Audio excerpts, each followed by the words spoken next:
It's time. Climb aboard the DragonShip.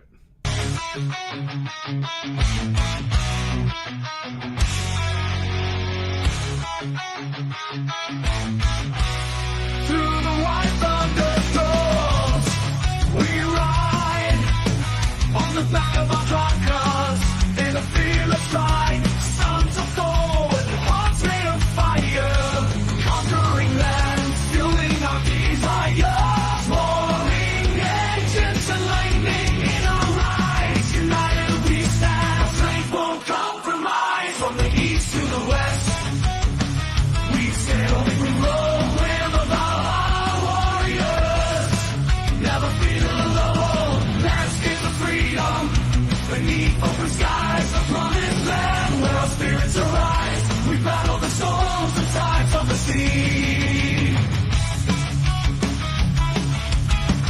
Now we've arrived in the land we're meant to be.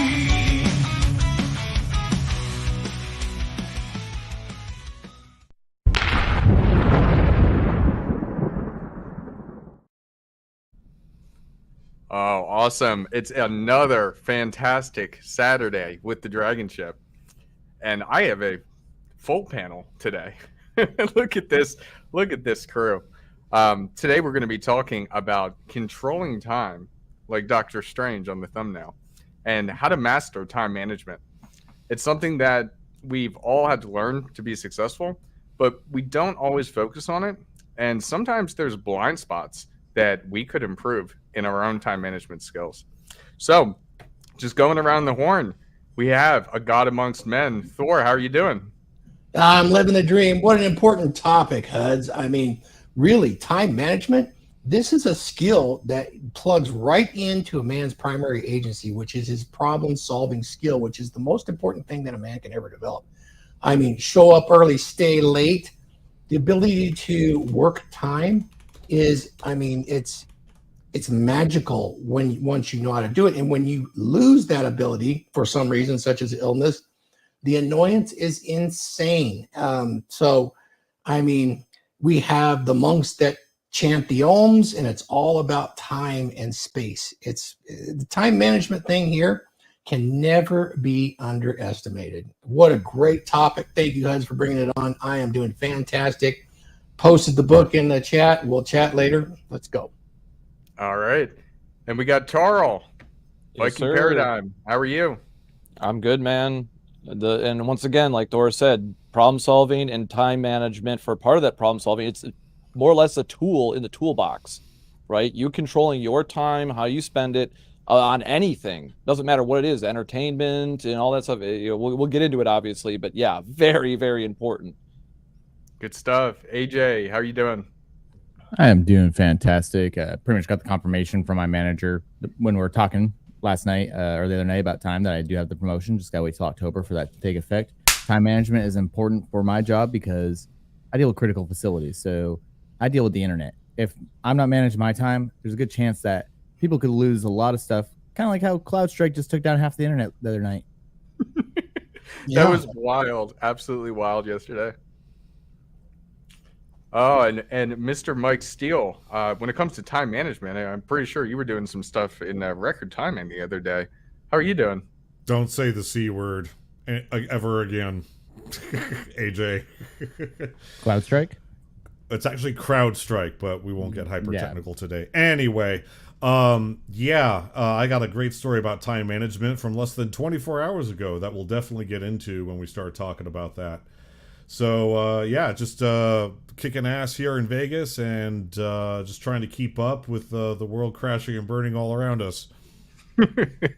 Absolutely. And then Mr. Jack Napier, how are you? I'm doing fine. I have a Mac, so I got nothing from whatever happened yesterday. with Hey, I didn't Windows. either. Love it. So I got nothing with that. And I am very happy to see Mike Steele embracing his particular species of dragon. But we're going to whip him into shape, man. We're going to give me your number, and I will text you every day. I will fat shame you every day. Let's do it. Man, I love this crew. Hey, I'm the fattest dragon here, which says a lot about the rest of the dragons. Are you really? You're not Yes. that big, dude. Oh, I am man. I am 35 pounds overweight. I'll get you into shape, man. I'll get you there. I'll get you there. Time management. Yeah, no, I love it, especially for controlling your own time. I am a big guy on circadian rhythm. I think that is very individual, and my goal has always been in life to have as much control over my time as I can, so I can work whenever I want and not when somebody else wants me to start working. Because I'm an early riser. I wake up at like 4 a.m. and I want to be able to work then instead of like, no, you're gotta be there at 9. So yeah, for me, it's a big thing. The mastering of your own personal time. Absolutely. Yeah, no, that's a good point. There's many times where I wake up early and I used to get frustrated about that. It's like, I can't start work for another 4 hours. Like this is annoying. Yeah. So right there with especially in the summer.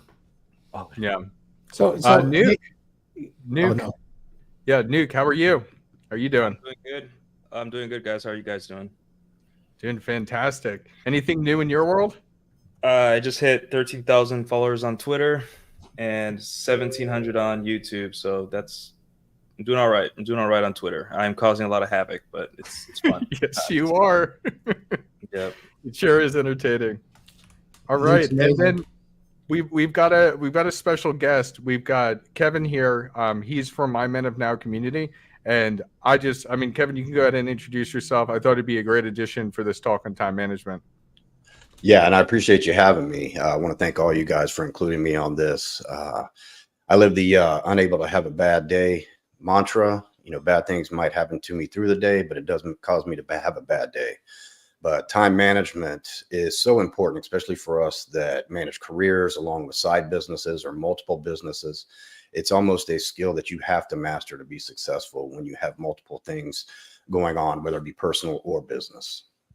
Good point. I like that. The men of now, it's almost implied that you're in the present moment. That implies superior time management. Exactly. Yeah, of course. Yeah. Good stuff. Good stuff. All right. And Laurent out in Tokyo. How are you, good sir? Well, speaking of time, it's now 2:47 in the morning, and What? But the Earth is flat. That's not possible. How dare you? Yeah, time management. As the great American philosopher Gloria Gaynor used to say, life is a one-way ticket, no refund, no deposit. So time management is really important for all of us. And I'm here today to learn more than to speak. Thank you very much. I'm honored. Interesting. Can I ask you a question before you get further on? Go ahead. I ran into some time management issues in my family. I just want to know if everybody has felt this to set the frame. I hope I didn't interrupt anybody, but have you guys known, like, at least here where I live, there's a bunch of creatives, or at least they say they are, and I love all these people. But here where I'm at, there's this habit with young people and even older people where time management is so poorly observed. You will invite somebody at a certain spot, even work, say 8 o'clock, and they'll say 8 o'clock, I'll be there. And what it actually means is somewhere between 8 and 11 a.m. And it is rampant here in California. Have you guys run into this where it's just not that important? Is this a young person thing? What is going on with this? I think it's a you guys seen cultural it? thing. Yeah, I've 100% seen it. I've seen it just on the rise, and it is so frustrating. Like Kevin knows this too with some of the meetings we have. Like, guys, be on time. I'm always there right at the time that I say I'm going to be there, and that's hard for me. It always has been. But it's also just respect to the other person, and for whatever reason, it just seems to be getting worse and worse and worse. I was told if you want superior respect and more opportunity than anybody else, 10 minutes early is on time. Yeah, and what's wrong with being 10 minutes early? Like, you can just twiddle your thumbs. Like, at least you're not late. The worst thing in the world is to be late. Right. Nuke knows this. We had a saying in the Navy: if you're on time, you're late. If you're 5 minutes early, you're on time. Yep. Yeah. My Navy man, he taught me the same thing. Yeah, we had one similar in the Army. It was If you're on time, you're late. Or if you're early, you're on time. If you're on time, you're late. And if you're going to be late, you better call somebody. Yeah, or break donuts. I noticed the huge difference because I got started in my IT career in the Midwest, which is very competitive. It's like got that Midwest work ethic with that East Coast competitiveness. Like I'm a step. Are we at the 8-minute mark? Yeah, I'm a step on your balls to get ahead in this world, and I don't care. And then I went from that to West Coast, where everyone's just like, yeah, I'll get to it when I get to it. Like, it's a keyboard. You can swap a keyboard out in 2 minutes. Why are you waiting all day to get this ticket done? Like, it was a culture shock, actually. Yeah, for me, it's kind of a comical background because we used to have I'm from the Midwest, and we used to have a very particular phrase term for such individuals when they were on that sort of time.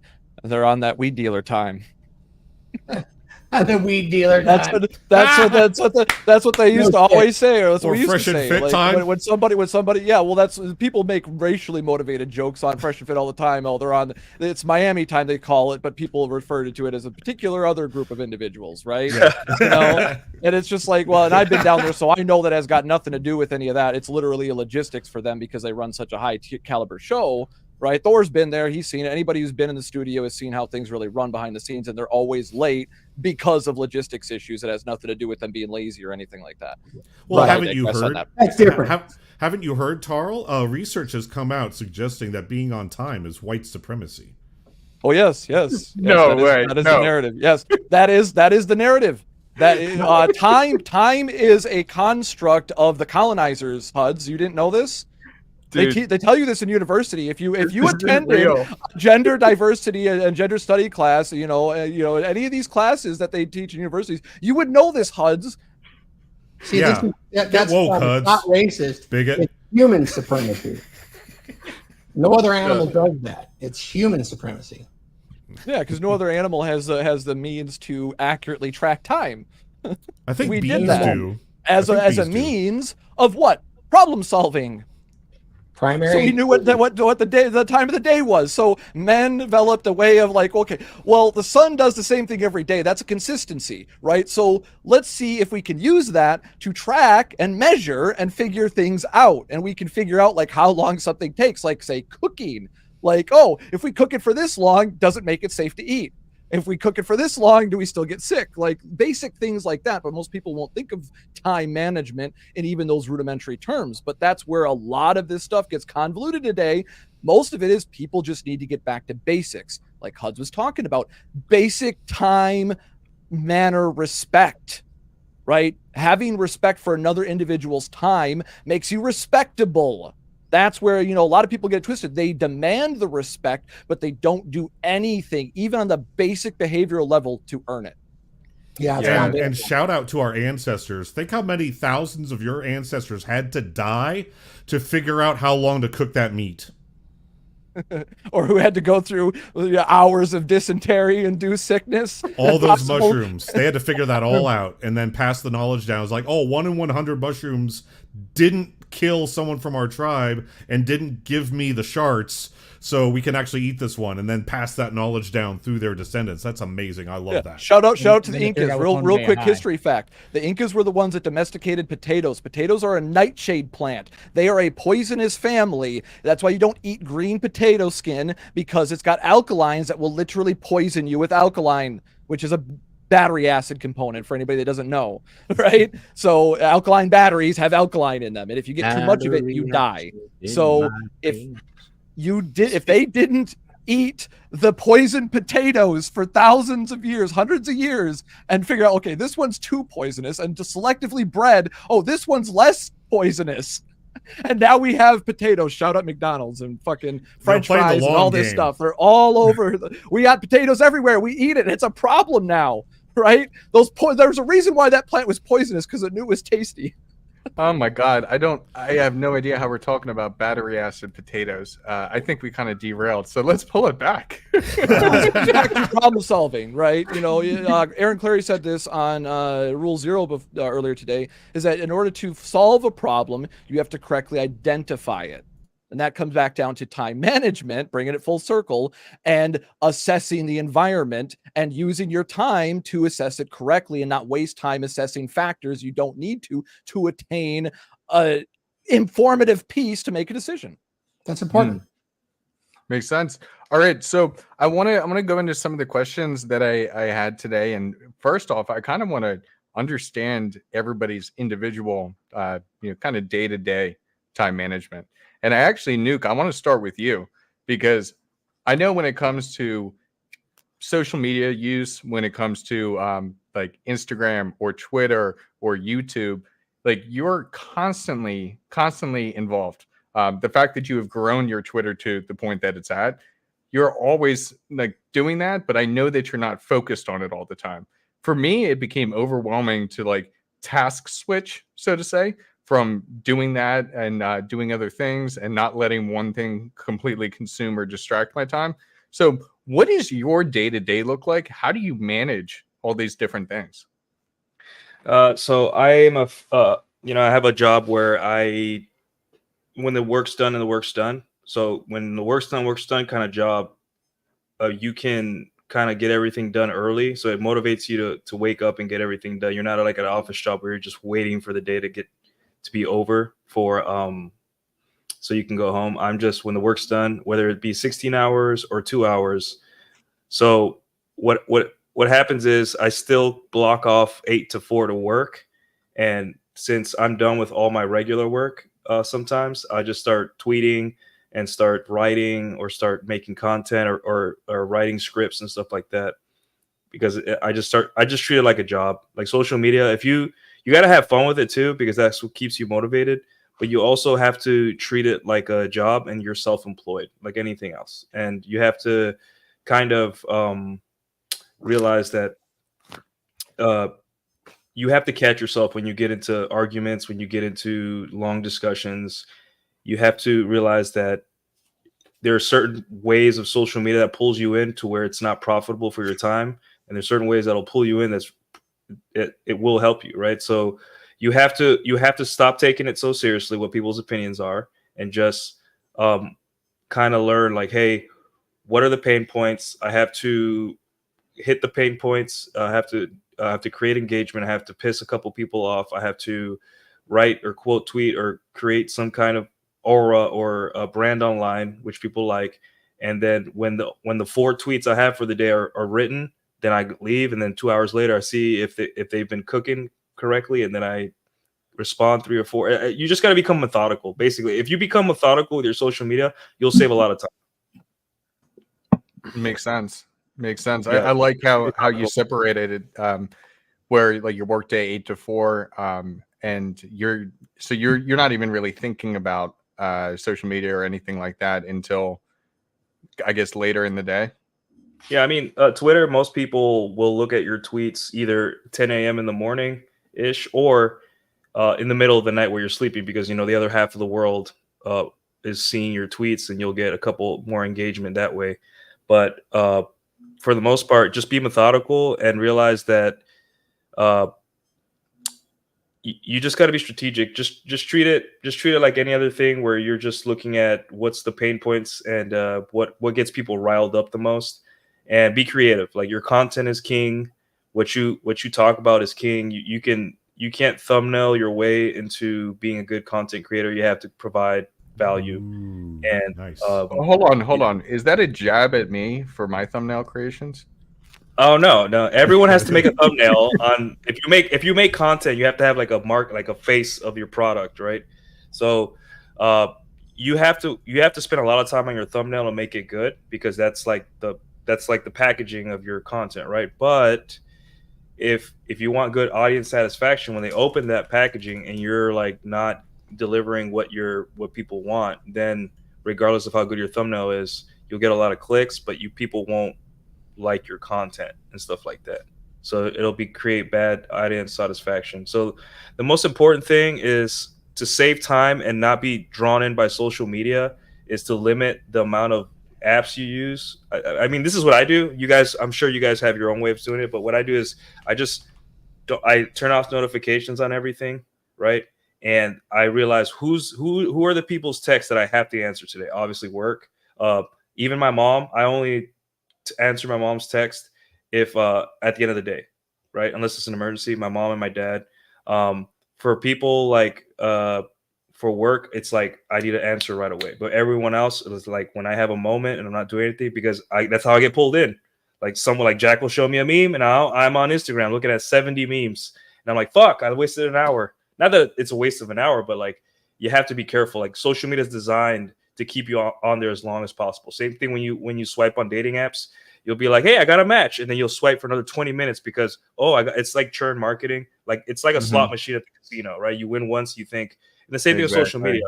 And like I know that if I have 3 banger tweets, I'm like, I'm done. I know I can make more, but I have to be done, because if not, it's the ROI is going to start going down, and I have things to do. My dog wants to go on a walk. I want to go on a date, or I want to like just do something else, play piano, something healthier than being on the internet. So yeah, you just got, it's discipline. It's just, you have to have self-discipline and be methodical. That's it. Absolutely. I love those. I love those tips. It's definitely it's like the casino. It's just you get that one win, and then you want to keep getting those hits of dopamine. So 100% right there with you. Let's move off to Kevin. So coming from an Army background, I know we have like weekly calls. We do streams together, and you're also, I mean, you're an admin in the Men of Now. So what does your typical day look like, and how do you manage your schedule effectively? Well, I'm still very much a career man. I work in business development for a government contracting company, and my day is pretty much mapped out, and I've been doing it for so long, it comes natural now. My first hour of my day, once I fire up my computer, I'm on sam.gov looking for potential solicitations that might fit one of our companies. So I will read the bold print, so to speak, make sure it has the correct set aside, that it's not within our size standards, and make sure it's would fit our narrative. And then once I find one, I delegate the deep dive into one of the other business development guys at one of the companies that might be interested. And I think that's delegation is probably one of the biggest things that help me, is I'm able to pass it off to people that I trust that can look. And if it's something that we would be interested in and we can go with, then we start the process of building the proposal. After that, after I look at sam.gov, no matter where I'm at or anything, I go right into pricing, what I call spreadsheet hell, which I'm creating pricing matrix for up to 6 or 7 different solicitations at one time. I do that till lunch. After I take the break from lunch, I come back at 1 o'clock, and then I start calling my teams just to see if everything, and they know now about what time I'm going to call them, the 3 teams. And I put about 45 minutes into each team. And then about that time, the day is coming to a close.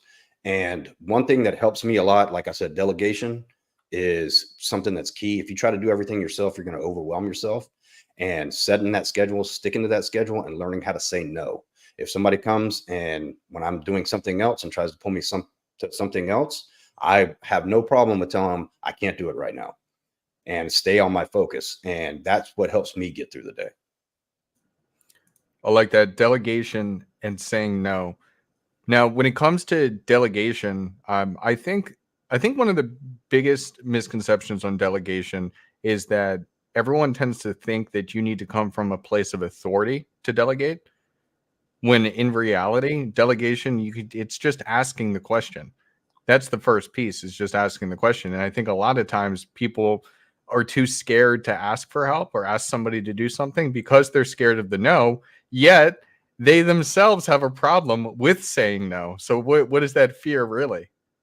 Yeah. And a lot of people think that asking for help is a sign of weakness, and maybe I'm asking them because they think I can't do the job. But in retrospect, it's quite the opposite. I'm trusting them to do the job, giving them more responsibility. And something that I think is very important as well, and some people might disagree with this, but one thing I try to do is avoid multitasking, because if you multitask, your quality of work of what you're working on goes down.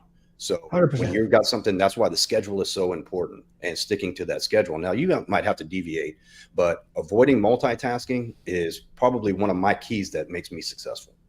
I agree.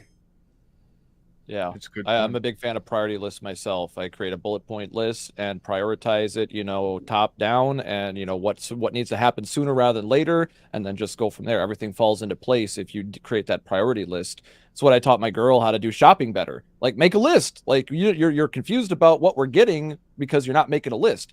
If you have to get more than 3 or 4 things, you have to make a list, because otherwise you're going to forget something on a balance of probabilities as a human being, right? This is a neurological, fact. We know this. So creating those priority lists and prioritizing tasks correctly in the right order is part of that time management tool, right? And you're basically delegating tasks for yourself in your own head, and this will allow you to also delegate those tasks to other individuals in a systematic way that you're competent, because you're giving out that command to that person. Even if you've got a team, they all get the same uniform system, so even if they don't know, they can double check and verify even amongst their coworkers, right? Because you've been consistent as a leader.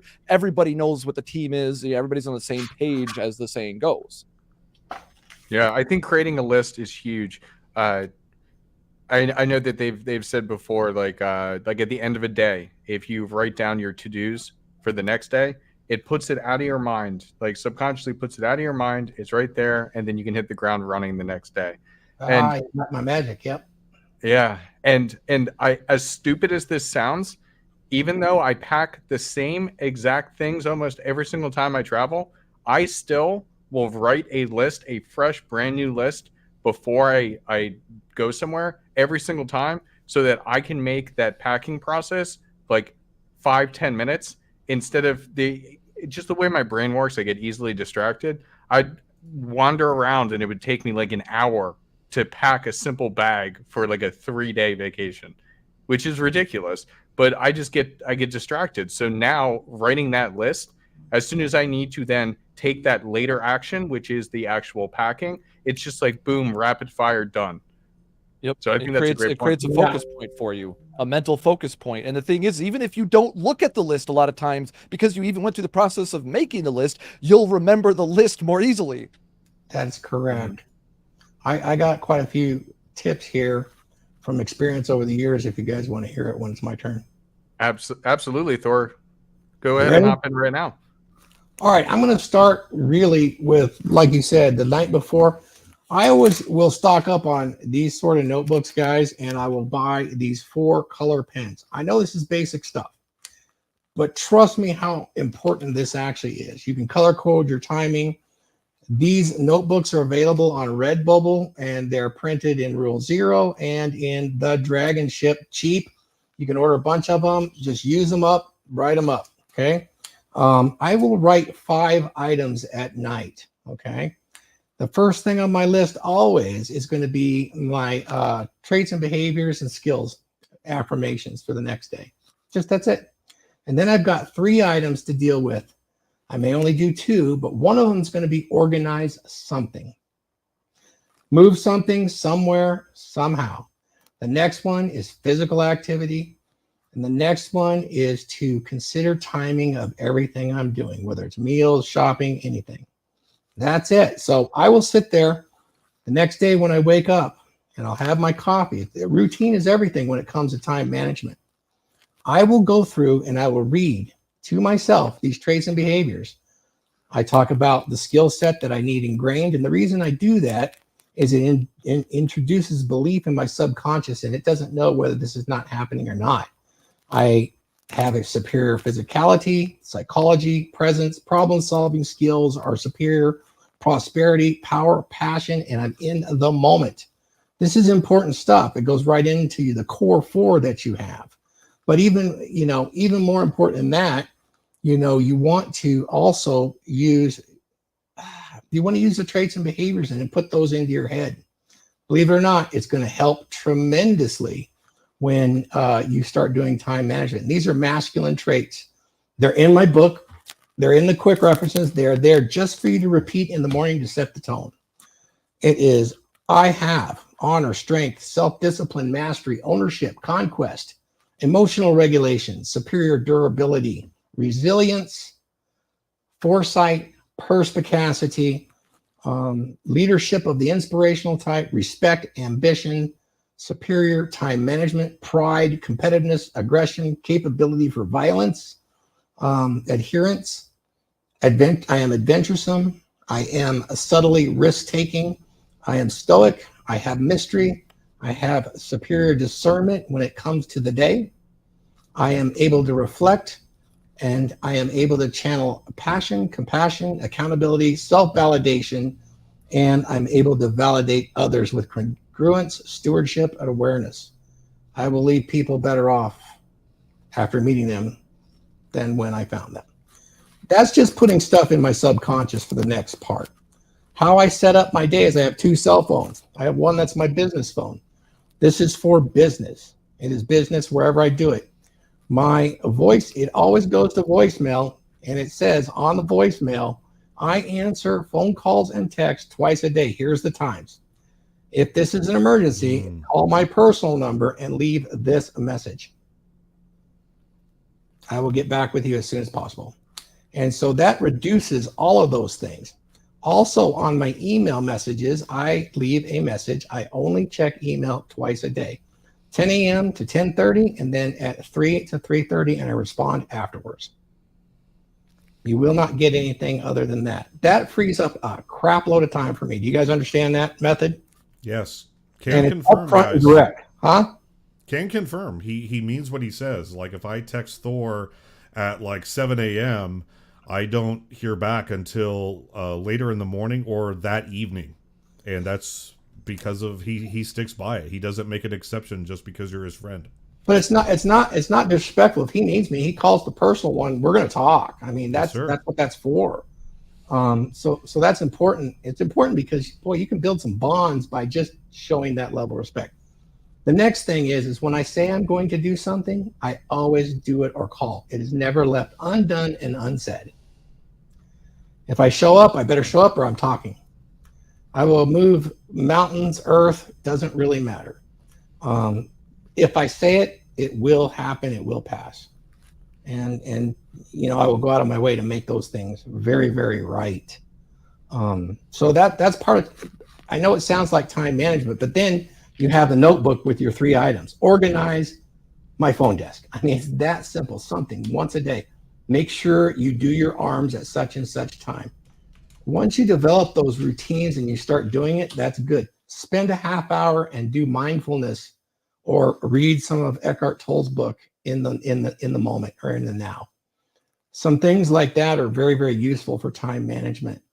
And then when I'm returning my calls, I will actually go through my list, my social list, and look to see if there's anybody that needs a call. I mean, sometimes people don't care what you're doing or not, but they just need to know that, hey, you know what? Thor was thinking about me. And it's not texting. It might be a text, but it's reach out and say something. I think that's a huge part of time management, because when you do that, people come to expect it, they respect it, and they're very encouraging. Hey, that guy cared enough to just ask about me. I think that's a part of time management, because once you get that habit, it doesn't go away, and it builds a network that's more important to you than you'll ever know. People will fly across the country to see you because of those things. Freaking amazing. That's a great point. That's one thing that I think time management wise, everybody can be better with is the people that are close to you. Like there's times where we put our heads down and we're so focused on other things that we just ignore people. And when you ignore them for too long, like you grow more distant. I think that also can be part of the reason why, as you grow older, we tend to have less friends. So definitely have that time set to reach out to people that maybe you haven't talked to in a while. Dare I say, part of being a man, yeah, and having that dominant masculine presence. Look at our president that just got shot. He demonstrated a dominant masculine presence, and he has for years. Mm-hmm. We have the most left-leaning weirdos acknowledging that guy is a badass, and he is that dominant masculine presence. Notice what he did. Other people were injured. I looked into his history. He reaches out to other people. That man is not isolation. No matter what the media says, obviously has superior time management skills, and he goes out of his way to reach people. He called his friends. He raised $6 million for the injured people in his shooting. I don't think that's isolation. If you look back, there's other things that he's done to reach out and maintain a network.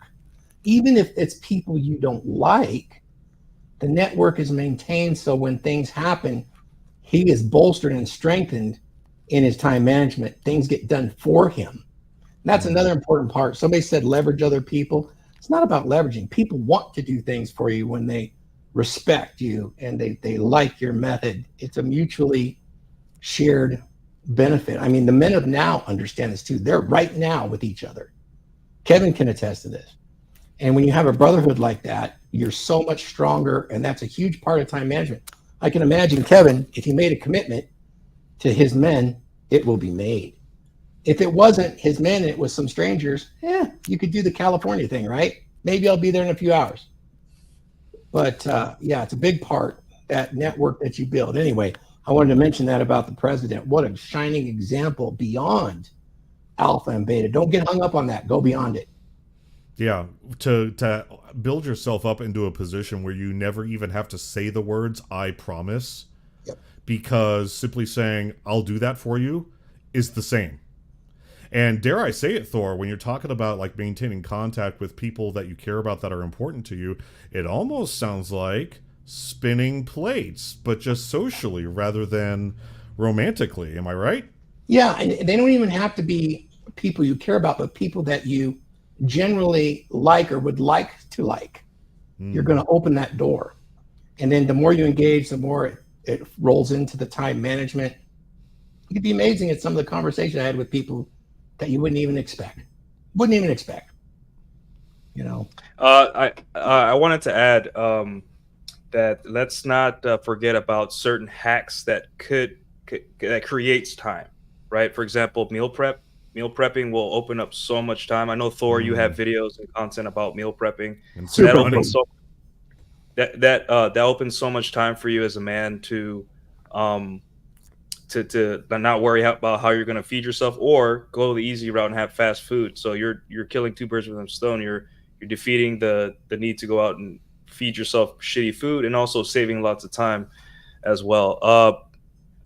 There's other hacks, like I would say you can I don't know, you can get like a Roomba, like things, so you don't have to worry about cleaning as much. Some of the most high performing people, they're looking for extra time. They're looking for ways they can squeeze out an extra 30 minutes a day for things they don't have to do and all that. And if you talk to people that are like are actual millionaires and have companies and all that stuff, time is like their number one thing that they value, even above money. So Newt, that was my very last one. That was my very best one, which is, I don't use it that often, but I've used it in many cases. I haven't since I got sick, but there's a website called Upwork.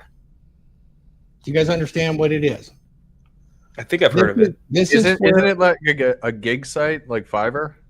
I hire a personal assistant to take care of my business while I'm sleeping, answer my phones, do all of that stuff. It's somebody from India that speaks excellent English at a very, very reduced rate.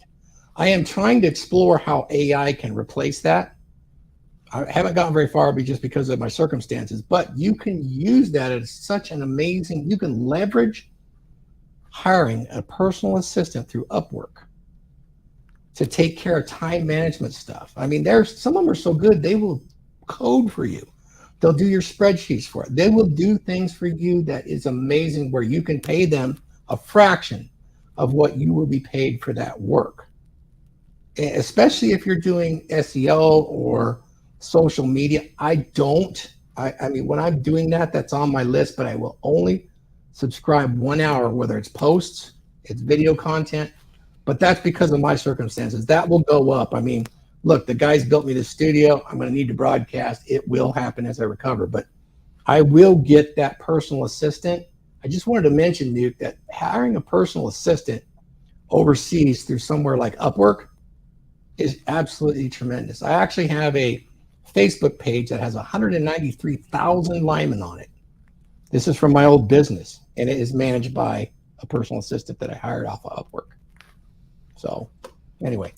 That's awesome. When you're talking about the AI stuff too, it's something that I'll be bringing to you guys once we finish it out. But I just got my first demo on it. Having an AI like AI essentially doing exactly what you're saying, like as a VA. So if somebody is reaching out to me like on Instagram, it'll respond exactly the way I would, and it'll lead them in whatever path they need to, whether that path becomes like an actual consulting call or offering of some type of product, or if they just want to have like a quick like personal conversation, like something like that. And it was so cool. I just got demoed it like a couple days ago. Oh, dude, we're bring it together and do it on the Dragons and Men. And now the opportunity for time management has never been better between a personal assistant and an AI HUDs. I'm very proud of you. That's super awesome. We'll talk. Absolutely. Yeah, if you guys don't mind, I got something I want to add to that too. It kind of goes along with it, is outsourcing. You know, your basics things, if you can afford it. Now, don't put yourself in a financial bind, but if like simple things like laundry, you know, that can take up, you know, quite a bit of your day especially if you live alone. But if you have a laundromat that'll do it for $3 a pound and you can afford it, there's no problem with outsourcing that anytime you can free up and be productive with that time is way to look at it. Same with grocery shopping now. Most of them have the online where they pull your groceries for you and they'll even deliver it, or you can just drive up, they put it in your car and you go. Little things like that. Yeah, little things like that can add up and add hours to your day, the stuff that you wouldn't think that you could outsource and have somebody else do. You can use that stuff to your advantage, just like you guys were talking about. Yeah. Absolutely. All right. I haven't heard from you in a while, Jack. What's Jack's days like, and what tips? My day? Yeah, what's it? Because I hear you're sending dumb memes or something to Nuke, and you're distracting him from. No, I said he sends me one, and then I'm like, cool, and then you like swipe up, and then you get another cool meme, because that's what social media does. It's supposed to keep you on social media. Mm-hmm.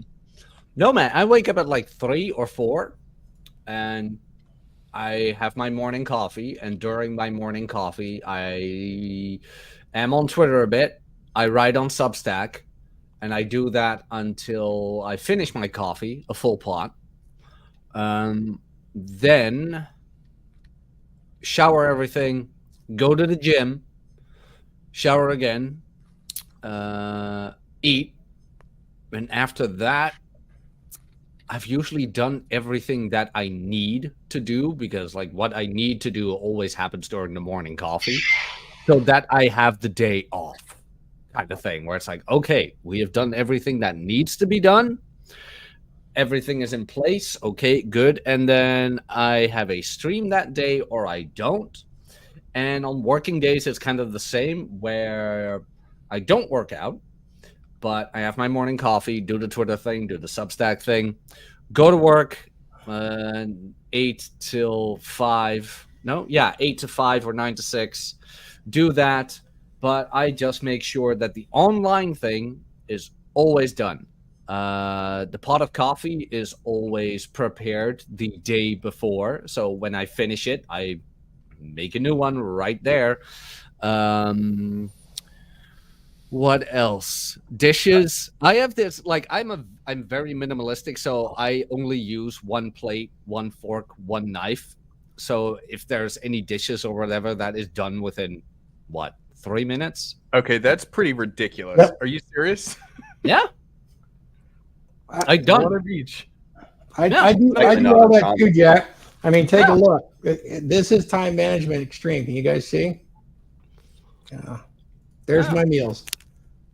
Yeah, So if I feel like it's Sunday, they all get done for the week. Time. And Yeah, it's saves basically so much throwaway, you know? You don't have to worry about anything. Yeah. And how do you guys handle your consoles? Because that tends to not be manageable in the same format as the routines. I have to be flexible to my consoles because they pay a lot of money. I handle the guys, I handle the gals, I do the couples as well. And I like responding to them immediately. So that's a little different. I have that on Discord. So what I have with my clients, I have the private Discord for the monthly accountability program. And I just told them we will meet up once a month on the last Saturday of the month. Oh, okay. I put that right there where it's like, nope, we're going to do it then. And they know weeks in advance, and they have plenty of time to schedule that out for themselves. So that's more on my time where it's like, no, we're going to do it then. But on the Discord, whatever, I have the app on my phone so I can reply as soon as possible. I get the emails for form videos and reply to them as soon as possible, because that doesn't take a whole lot of effort. Okay, the form checks kind of do, but like if you're experienced with it, you know from the first rep. It's like, okay, what's going to happen? Okay, yeah, there we go. Okay, done. Know exactly what to type out, know exactly what to send and when, and done. Yeah, I do that through the day, but the consultations, those are on my time. Has anybody tried Calendly? That seems intriguing because you can open up time. Yeah, I've tried it. It's a good one. Yeah, that's what I use for it. You can set it to your calendar, and so then when if you want to block time out, I mean, time blocking is something we can get into as well. But Calendly has been fantastic for that, because you're telling them this is the time area that you can schedule something, and then if you have a question or you can't meet any of those times, just DM me. And then we figure it out from there. Yeah, I tend to take those quickly, because a lot of the folks that want the consult, they want the more extensive one scheduled, but they're in a bit of an emotional state usually, and they need something right away. I found it's more useful. So that's been a little bit of a challenge to do that. I have a question for you guys that I wanted to ask. Is being busy necessarily mean you're good at time management? No. Laurent, you look like you wanted to chime in. Yeah, Laurent, let's hear from you. I want to hear from Laurent. Busyness is a form of laziness. Oh, okay. So Rockefeller used to say, if you're busy working all the time, when do you have time to make money? And it comes from a period where people used to use their hands all the time. And this guy was busy thinking. If you look at people like Warren Buffett, he spends 4 hours a day reading, learning. So if you're busy doing, the concept of busyness, always up, do something, be in a meeting, do something, is a form of laziness, because you're putting off, you're doing what is urgent, not necessarily what is important. So what I've tried to do, and I've probably read more things about time management, productivity, blah, blah, blah, probably more than everybody in this panel put together. That doesn't mean I'm good. That means I'm terrible at wanting to find a solution. And I'm still very, very, very, very bad by any international standard. I'm probably worse than I'm queen procrastinating. Anyhow, so my day looks like I make a list, and recently I've come across something that has changed my life. At the tender age of 53, I found something that has changed my life. It has changed the trajectory of my life. And it's as simple as it gets. I make a list of 30 items, no more, no less. The most one has 30 things. And these are things that I've put away, like don't want to do. 30 uncomfortable things. And these can be super simple, like give a phone call to my aunt or cancel a subscription or whatnot. Anyhow, these are things that will help me restore integrity. And these are 30 uncomfortable things. And I cross off one a day. That's all it takes. It's not 5, it's not 3, it's not 2, it's one a day. Sometimes I do 2 or 3, but by simply doing one a day, I restore integrity with myself, which means that it gives me momentum, it gives me energy to go forward. Also, the structure of the day is because I need to do deep work, I'm self-employed and I need to do deep work, I schedule it around my fatigue. So in winter, I like to wake up before the crack of dawn, which is probably around 5. Summer, unfortunately, I can't keep that discipline. So lately, I wake up at 7. But I like to wake up before other people. If I can't wake up before other people, how can I conquer the day? Is my discipline. And so I wake up early, and then I get on with the difficult stuff. So the harder stuff takes precedence in the morning, and in the afternoon is the routine stuff, like doing accounting, like giving phone calls, like replying to emails, all the stuff that doesn't require deep, uninterrupted block of times. And one thing that I try to stay disciplined about is really to do not the stuff that is necessarily urgent, but to prioritize the stuff that is important.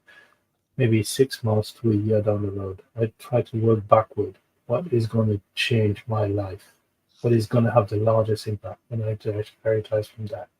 What is the smallest thing that I can do that will move me forward? And it's not easy.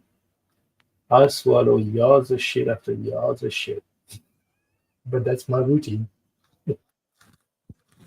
Yeah. It's I good. like I all that. like that the small tasks that build towards that. That was perfect timing with this internet cutting out. The reason I asked that is because sometimes there are guys that they just want to be busy all the time, and it's just like the ROI of just constantly being busy isn't like there are CEOs who just have to make 2 decisions a day, and that's it, and their company is doing great. Like my CEO, he shows up at 10 a.m. and he just makes a couple of decisions and then goes home. He delegates all the technical stuff to technical manager and all that stuff. So the point is in life is to be able to get to a point where you have the option to be busy, but you choose to do other things that perhaps like Laurent was saying, make you more money, and that doesn't require you having to be stuck to a computer all the time. It could be like some of the best ideals you'll ever have will be going on walks, having fun, traveling the world, because you're not thinking about tasks. You're like letting your creativity shine. So I find that the more busy I am, the less creative I am. So I try to like get everything done, be efficient. That way, the tail end of the week, Thursday, Friday, when I make content, it's good content. I'm not like hammered because I wanted to be busy for no reason. So I think you just have to compartmentalize when it's busy time and when it's kind of like let your mind wander a little bit. Unless it's like you have a big project or something that requires your full attention for long periods of time, but you'll burn out. And I haven't been on an 8-month deployment where you're just working Sunday through Sunday. By the time you get back, I didn't even know who I was anymore. I didn't feel like a human being. I just felt like I didn't even know what my favorite food was. I just felt like a robot, and that really killed my like humanity in a way. So yeah.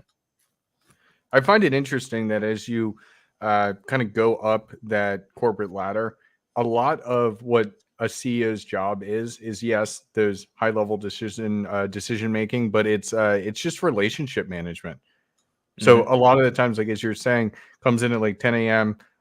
There's a couple decisions that need to be made, but most of the time spent is probably just interacting with the other managers and the other leaders and the other employees, and that's it.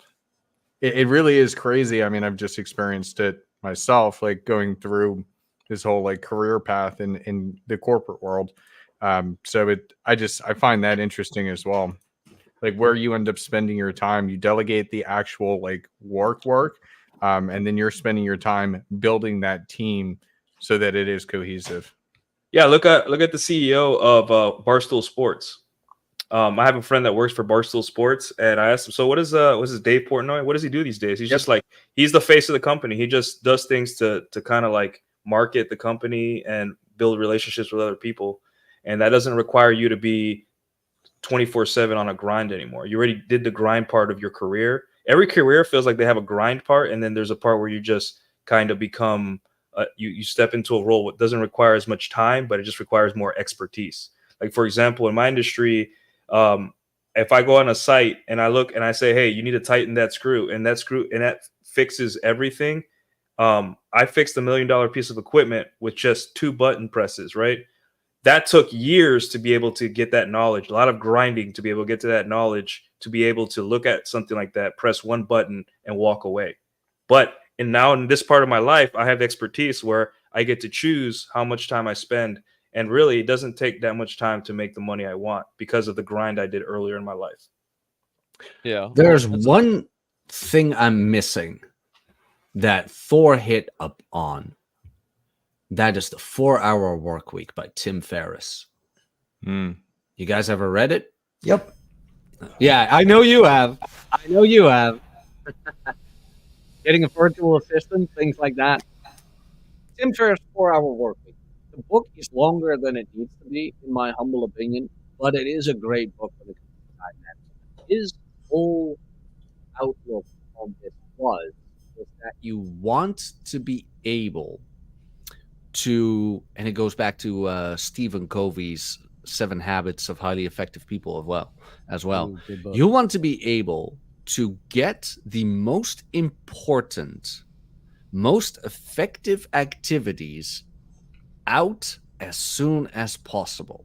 And that's kind of what I meant with my morning coffee. I make sure that the first thing I do in the morning is productive and is a small stone in the avalanche that will lead to my inevitable success. And I got that from 4-Hour Work Week, where you put in, and now I'm going to Stephen Covey's 7 Habits of Highly Effective People, where you put in the big rocks first, you prioritize your activities, and from there on out, you slowly but surely go to the activities less important to what your end goal really is. I heard, and apologies, I forgot your name. Kevin? Who Huds invited on. Yeah, Kevin. Yeah, Kevin. Apologies, Kevin. I heard you talk about laundry. To you, that is like a very small rock compared to your business activities. You decided to hire somebody to do that for you. But let's say you haven't done that. Then that activity gets very low on the list because it can get done anyway later on, maybe. But like writing that email, getting back to that client, writing the script for that YouTube video, whatever, that is main priority because that will become the main source of your income. Investing, even, like, that's not something you want to think about the entirety of the day. That's something you want to get done as soon as possible, where it's like, no, invest it this morning. Like, things like that become like brushing teeth. That's why working out in the morning is recommended so much for people, because you create that habit. It is habitual. All of this stuff is pure habitual. How did you guys get to be panel members on like Rule Zero, DragonShip, Post Zero, whatever panel show you want to be on? How did you get there? Consistency. It was the creating of habits. I am forcing myself to sit here at that particular time on that particular day to participate in that particular activity. That's how you get there. Yeah. By prioritizing the activities, managing them time where you put them in. And then you get back to Tim Ferriss, where he mentioned it could be done within 4 hours per week. Jack, I love what you said. And about the whole Stephen Covey thing, I actually have the most important time management thing that has ever been expressed to me ever.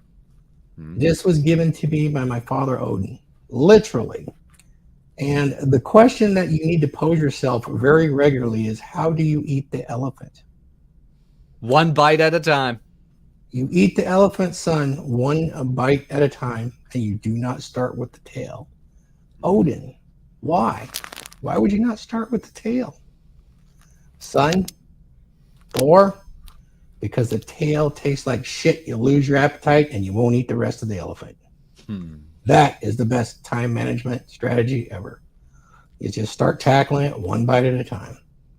But if you pick it too big, too soon, we're all in a spot where we'll procrastinate, we'll make excuses, there's reasons not to start. But if you start with the simple stuff, there's something called momentum. You talked about congruency. Congruency, momentum, and resilience. When you couple those together by starting small, it's a snowball effect. So I wanted to mention something so easy. All of the listeners, all of you guys, remember what Odin said. How do you eat the elephant, son? One bite at a time. It applies everywhere. Well, going back to what Nuke said, he asked, like, a very important follow-up question is, like, do you ask a busy person? It's just like, well, what kind of busy are they? Are they running around like a chicken with their head cut off, as the saying goes, right? Or do they actually have a real priority list and they're getting shit done? Because my grandpa used to always say, if he wanted something done, he asked a busy person. But as I grew up, like, and Steve Jobs also said that if he wanted to figure out the most effective way to do something, he asked a lazy person. But it's like, those are directly contradictive, more or less. But if you think about it, like, no, they're not. You look for the personality type to solve the problem you're trying to solve, right? Is this person able to look at a problem that you're trying to solve in a way that you can't look at it? right? For Steve Jobs, it was somebody that was lazy. For my grandfather, he was very organized, and so he was able to coordinate people. And so the people that always were able to get things done for him were the people that he had vetted and organized and were busy motherfuckers. They were getting shit done. They weren't the people that had a bad priority list that were trying to multitask, right? These were motherfuckers that had a plan and they were focused one task at a time and just go down the line and get the shit fucking done systematically. Those are the people that you would want to ask to help you with a project, because those are the people that are going to basically guarantee results even without saying anything. Like if I had a project that only Myron Gaines could get done, right, and I got his help for it, I wouldn't need him to give me a guarantee it would get done. If he agreed to do it for me, he would fucking do it and it would be done immaculately. And if there was any problems, like the saying went, he'd call somebody, right? He'd get somebody else involved before shit got so bad that it couldn't be handled, because that's what competent people do when they come up with a plan. They start with a good list and then just start executing. Like Thor said, how do you eat the elephant, son? One bite at a time and start with the front. Very simple. You just got to start from the front with the most important parts first, the most valuable parts first, and just go through it. Hey, shout out to my friend Pearl. Thanks for the super chat. You're always welcome on the DragonShip, dear. Let's get a shame these whores for Pearl, because Pearl's very good at that. Who's got the soundboard today? I don't have it on me. Okay. Sorry. I don't have that soundboard, otherwise I'd play it. Hang on. Let me put on my worst Eastern European accent. Shame these whores. That actually was pretty good. Why, thank you. I hope Eastern things are European going with a little well. bit of a lisp. Pearl, genuine person, and Shame these fan of whores. That Shame was these whores. I need a copy of that, by the way. Big fan of Pearl. I got the it's funny. As soon as I mentioned elephants, Pearl came in. Should I mention the whales? there. I got that. I got you guys.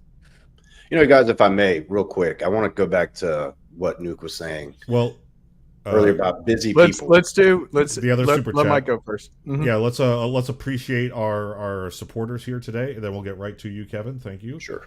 And then the other $10 super chat from Siege D. Let's get him a war horn. My stuff is down. Hang on.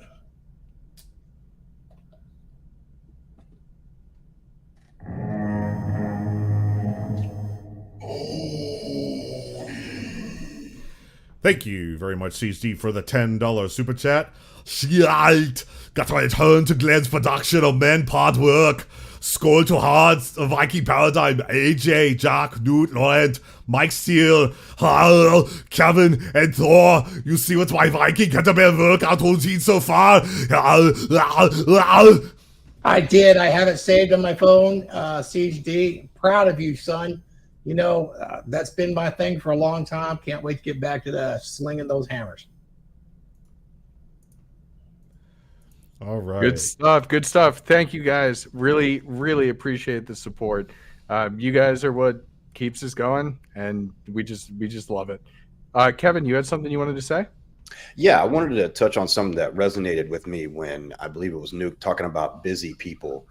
And how often is that person busy? Because normally when somebody's busy, it means they procrastinated earlier and now have to be busy to get that done. They didn't prioritize and didn't give themselves the opportunity to manage their time well enough before, and then now they have a deadline or something's very important, so they have to be busy. And back to what I was saying before, multitasking usually means the value of your work goes down if you try to do that.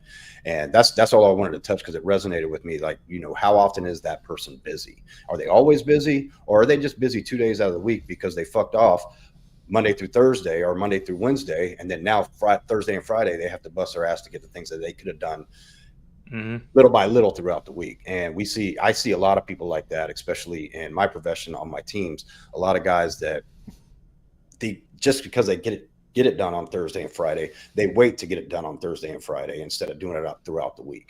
So and it becomes a crisis. Yeah, it becomes a crisis instead of like you want a nice tempo, right? You want a nice all right, this thing is done, no anxiety, what's the next thing? And then by the time it's like Thursday, you start just doing wrapping up stuff, like wrapping up maybe something that you messed up on Tuesday, like a minor fixes. Obviously, for different professions, there's going to be times like where you have to like, there's going to be a crisis on Friday, like yesterday, like 2 days ago with the whole thing crashing, Microsoft crashing and all that stuff. There's probably people that are still working to this moment, putting out fires and stuff like that.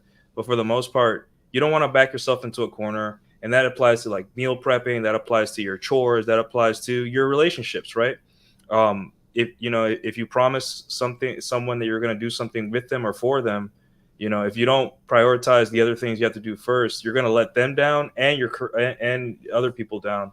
So you want to be able to prioritize and realize that because a person is busy doesn't mean they're good at time management. It could just simply mean they're really, really bad at time management. So.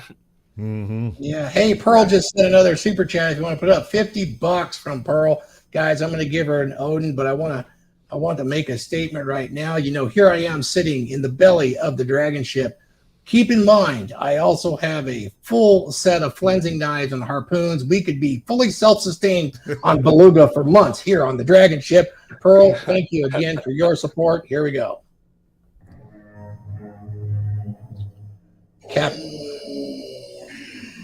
A has nothing on us or the narwhals. Pearl with the $50 super chat. Whale awareness, beware, you better look out for them. They're so big, they crush you. We'll restock some rope, and I'll get rid of this eye injury from a horrible whaling accident, and we'll be good. Hey, I know Paul Bauer's not here today, but 20 and over, we play the bouncy video, don't we? Yeah, is it in the brand? Stand by. 3, 2, 1. Thank you, Pearl. Thank you for the super chats. Groovy's bouncing, can't stop that. From the east to the west, you are the best. Keep those chats coming in, let's do it all again. There's an inherent danger that we run into sea sirens here on the DragonShip as we venture forth into these dangerous waters in today's culture. I love that video. It's just so ridiculous.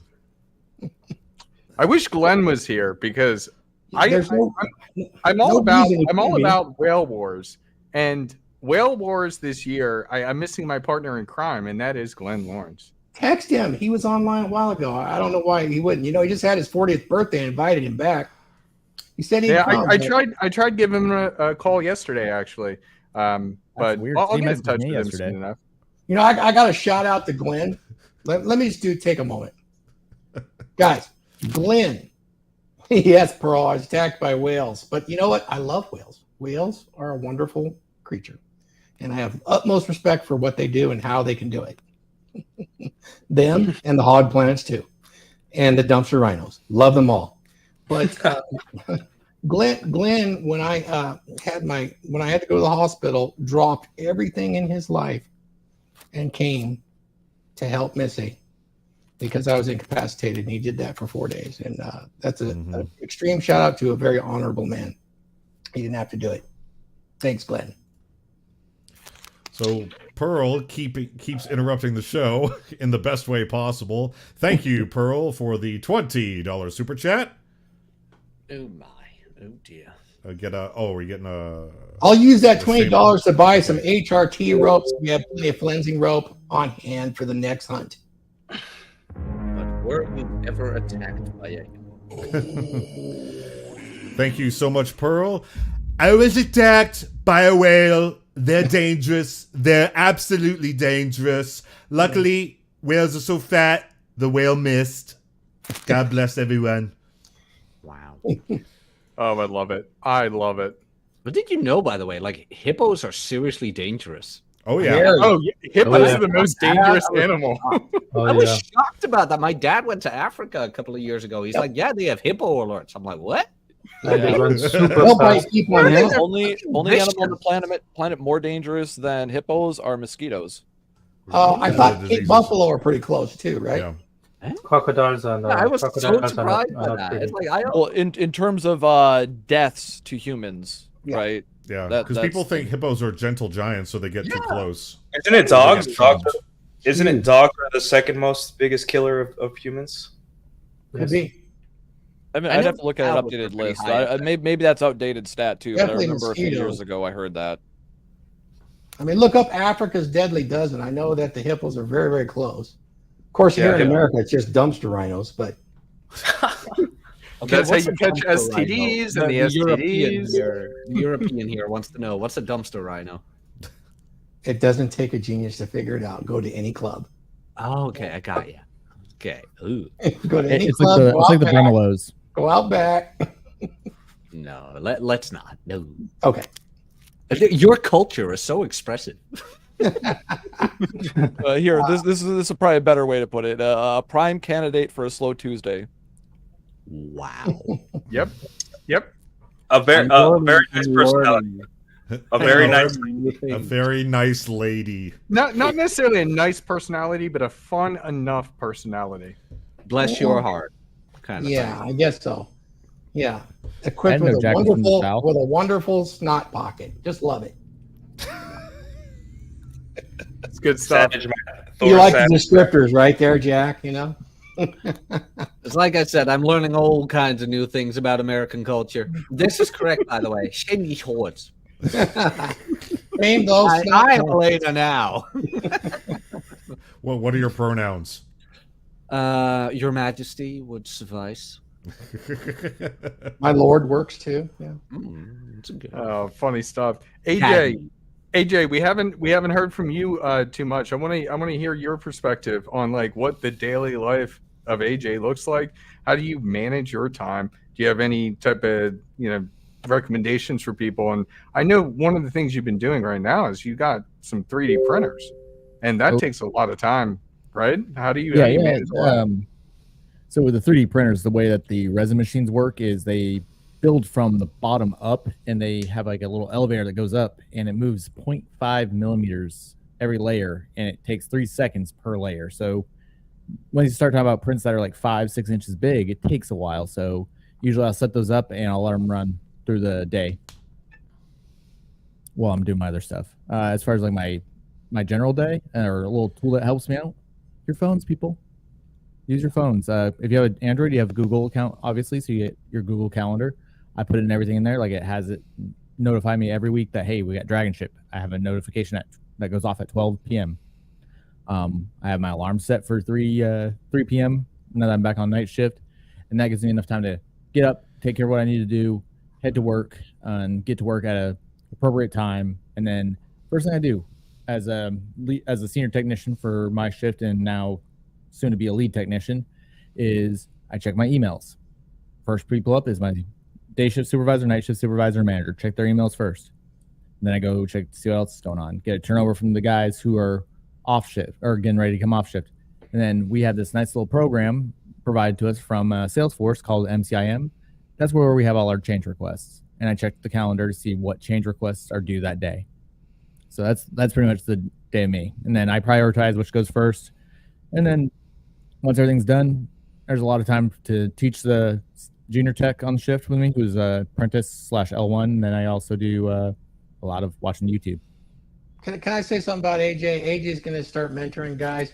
AJ is a very dear friend. AJ, I've known him for a while from MEN. AJ came from Texas to visit me. It has touched me greatly. He has offered some distractions for me. And, we didn't know each other from Adam other than talking on a Zoom here and there when I gave some lectures. And he's very sincere. And, guys, reach out. There's plenty of people out there that are very, very good people.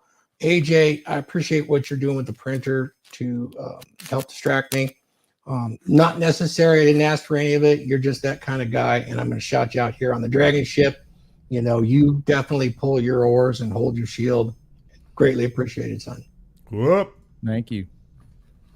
Mike Steele, saw you in Vegas too. So it goes for all of you. Yes, sir. It's good stuff. I think one of the things that's very overlooked that you were saying, AJ, is having those reminders. One of the things I still haven't figured out, and maybe I just haven't spent the best amount of time on it, is so it doesn't automatically create an email notification too when I put something in the Google Calendar. But use your calendar. I always have reminders that pop up on my phone 30 minutes before something I have to do. If it's something that requires more prep, such as the DragonShip, I'll have something that pops up on my phone at noon. And I know, okay, I need to now task switch. I mean, that's one of the things that I wanted to talk about is task switching for me can lead to chaos if not done effectively. So if you're working on something, finish what you're doing, or at least get to a good starting point. So think back to maybe when you were younger in like elementary school or middle school, high school, whatever it may be. When you are reading a book, do you stop on randomly page 45 on paragraph 3, or do you stop at the end of a chapter? So that's essentially the same as task switching. Do not switch tasks or switch focus until you are at a good stopping point. And that's something that has been hard for me to learn, but I'm getting better at it every single day so I don't get distracted, because that combines multitasking as well. If you're trying to do too many things or you stray your attention at not a good stopping point, then it's very difficult to come back to that point that you stopped at. Huds, are you using voice command to do this, like you're asking Siri and things like that, or Alexa? How are you scheduling? I'm curious because, with the eyesight issues I've had to start using the voice, but it hasn't been that effective for me. I see, even from day one, I never liked Siri. I do use Alexa for my TV. So all my TVs are Fire TVs, and it just makes things so simple. Where instead of having to type to look something up, I just press the thing and it goes. So give me a reminder. But I actually like to have a little bit more control, so I manually put it all in. And that's another thing. And now I got Siri going off on my phone. Okay, so another thing that I like to do it manually, and I like to do it on a computer. I don't know what it is, but it's one of those tasks that I only do on a computer. But when I'm setting a meeting or when I'm having a discussion and there's something I need to have a reminder for, it's immediately I go to Google Calendar and I set it up and I have it for that notification so that it will come to my phone. I kind of think of my phone as an extension of my computer, and my computer is essentially the database that runs my life. Okay, so do you do voice notes that well too, or do you do transcriptions? I really don't. And it's just because I don't trust it. There's been times that I've used it, and it just if it's not coming out perfectly, I don't like that lack of control. Okay. I have a question for you guys. Do you guys find that you guys get into a flow state for taking care of tasks? Yes. And how do you guys enter that flow state? Because what I'll do is I'll start with something small and then slowly build up, I have to do dishes. Boom, dishes done. I feel like I'm in the mood to get stuff done, so I got to send that email I've been putting off, and then that's done. You kind of get this kind of satisfaction and a feedback loop. Maybe it has something to do with testosterone, where it makes effort feel good, so you kind of get that. Do you guys do that too? How do you guys get into the flow state of being productive and getting things done? I need a physical trigger, Nuke. For me, I just need a physical trigger, where it's pull up something to get a physical trigger to get in a flow state. It's just, I think it's unique to me. I probably could do it mentally under certain circumstances, but it seems like a 5-minute physical activity that pushes a boundary can get me there. Okay, so physical, just working out. Got it. Yeah, for me, it's just kind of what you would probably traditionally refer to as a battle meditation ritual, right? Yeah, I think a breathing exercise would work. Yeah, I practice, breathing to get my mind going, proper controlled breaths, and basically focus on that priority list that I've created, right? And that gives me the, quote, battle plan that I need, and that's all the prep that I need. Once I've done the measurements, all right, I've done the planning, the learn phase, then I move to the adapt, which is taking actions, right? Yeah. So that's when I start focusing one task at a time. So I'm not multitasking and reducing my IQ. And I'm so happy that you came in here and talked about that, Kevin, is because a lot of people neglect that. They don't understand that. If I remember the numbers, it's every additional task you add lowers your IQ by 8 points or some shit like that. So if you're trying to do like 5 things at a time, you're doing like maybe one thing kind of okay, but everything else you're like, like kind of like roughing it, and that's why that like I said, for me, it's that battle meditation. I get into that flow state where I put my mind there first and then I engage the body, right? So, and once I'm in that state, I'm just completing task after task after task. I'm taking calculated breaks. I'm type 1 diabetic, so I got to keep that in mind too. I burn through calories too fast. My blood sugar is going to drop. I could lose consciousness. I could literally collapse and go into a seizure. So I got to make sure I keep myself fueled through all this stuff. And it doesn't matter if I'm doing physical labor, mental labor, I'm still burning calories. And eventually I will tire myself out. So once again, it's all about that creating a plan and then sticking to the plan until you complete tasks. And by doing it intelligently, as like I said, type 1 diabetic dealing with a health issue, I'm able to get through all those steps successfully and complete whatever task I want. I can do anything I put my mind to with this basic framework. That's good. When I talk about physically, there is a quick one I can do. It takes about 2 minutes. It's embarrassing to say, but we talked about it last week. I can sit here in the quiet of my office and I can do the Sardaukar war chant, which is an old Norse throat singing chant. If you don't know what it is, understand Mongolian throat singing. 2 minutes of that. There's something about creating a resonance in your diaphragm through your lungs and your nasal passages at that extreme low rate. You're almost sounding like a didgeridoo with those vestibular vocal cords. There is an importance of that chant. I mean, the Ohms chant at 432. Some of those things move you into a flow state very quickly. Just a suggestion. Okay. So there's a channel called about the Flow project, and as Nuke mentioned, is the idea there is to get started. So the idea of Flow, it's a very expensive, it's very taxing process because there's a lot of dopamine release and it can only last for a short period of time. It's very expensive for the brain. So the way I do it is, as Nuke suggested, just get started and block everything else. But one thing that is important with Flow is to take pauses throughout the day. Because if you engage the brain for too long, then the brain has only so much capacity, as 25 minutes, give or take. So that ties in with the Pomodoro technique. So one thing that I do, for instance, behind me, there's a pull-up machine. Also the push-ups, also do Superman planks. So having a physical activity is very good to reset the brain. There's also one thing that is, because there are lots of distractions like YouTube, checking out Twitter to check out the latest shit that the Nuke has just posted or something like this. Yeah. And one thing that is interesting to reset the flow is to reset the dopamine level. So what I do is I stare at the wall. I literally stare at the blank wall until I'm like, I've got to do something better with my life. And then I get engaged into the next task. It's just to reset the dopamine level so that actually the alternative makes it more interesting. Because the management of flow is the management of dopamine. And when we check out Twitter, when we check out YouTube and this and that and the other, these are engineered to have a dopamine release. So then going back to work, it feels like a chore, which it is. But when this chore is compared to staring at a blank wall, well, I'd rather do my work. So that's a very small trick of. I think this trick was given by Steven Kotler, who is one of the guys who talks about flow, along with Mihai Csikszentmihalyi.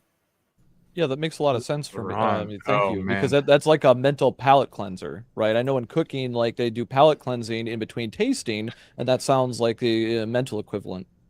Do you guys, I love that. That was probably one of the most profound things that, like, I learned a lot through that because I've been having difficulty with it.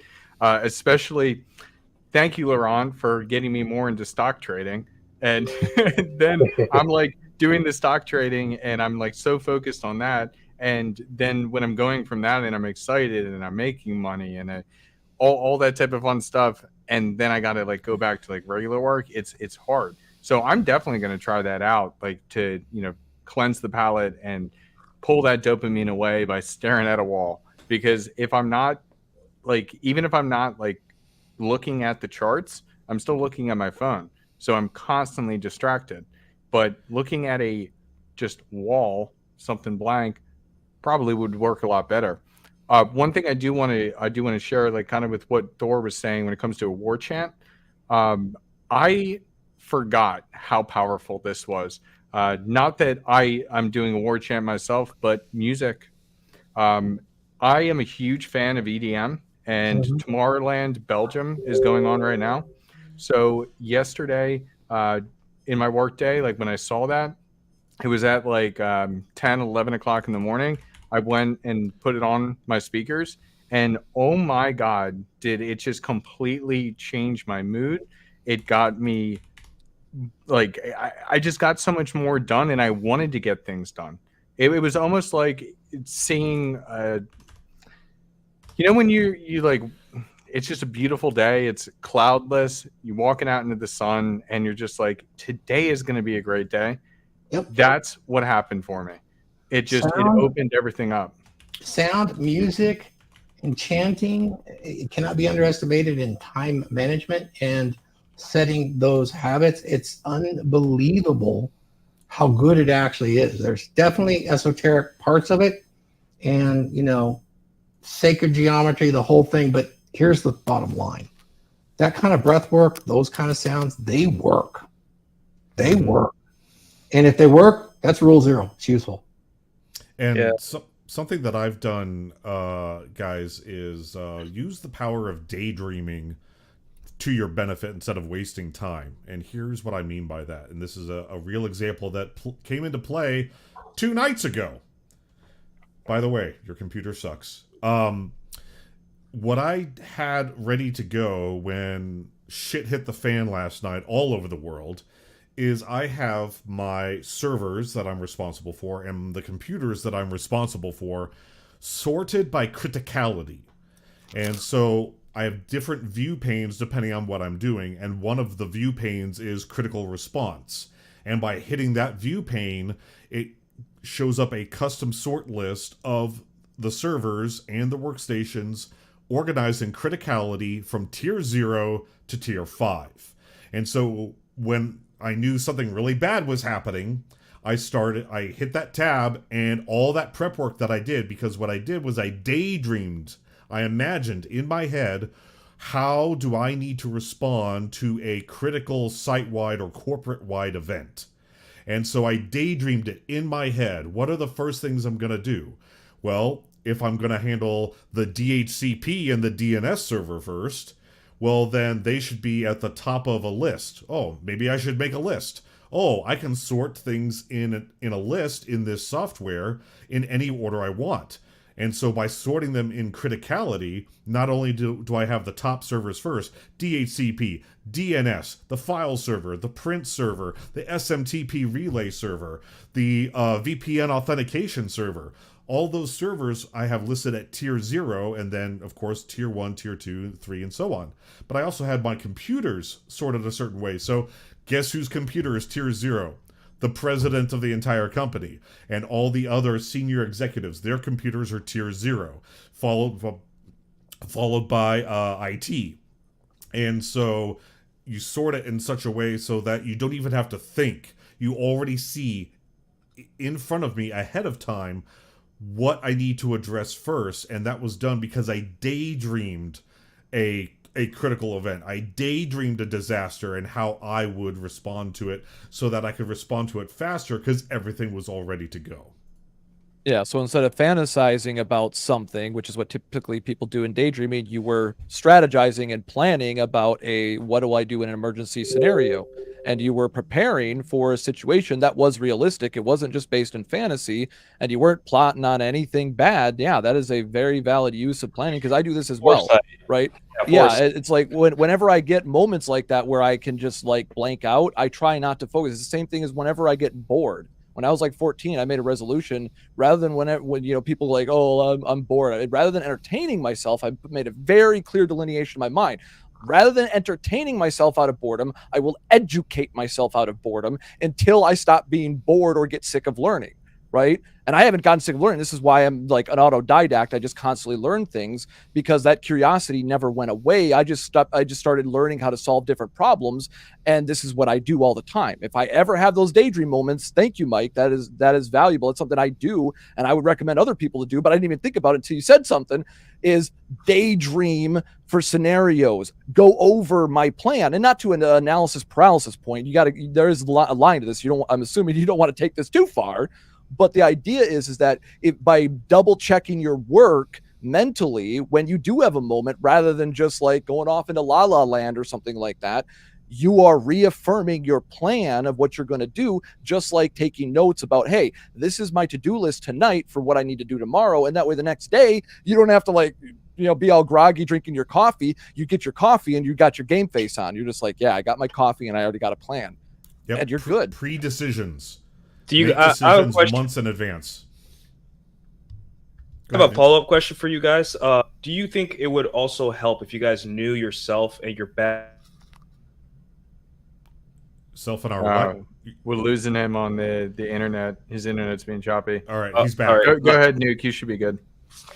So do you guys think it's good to know yourself and your bad habits and the way you are in order to just work around them instead of trying, like, everyone knows that guy that has like 4 different hobbies or 4 different projects going at the same time and all that stuff, and they guilty. Yeah, we're all guilty sometimes. But I would say, like, for me, my most productive time is 10 a.m. So I try to get all the important stuff done at 10 a.m. And I know after 2 p.m., I don't give a shit about anything. I just want to go to the gym. I just want to do whatever.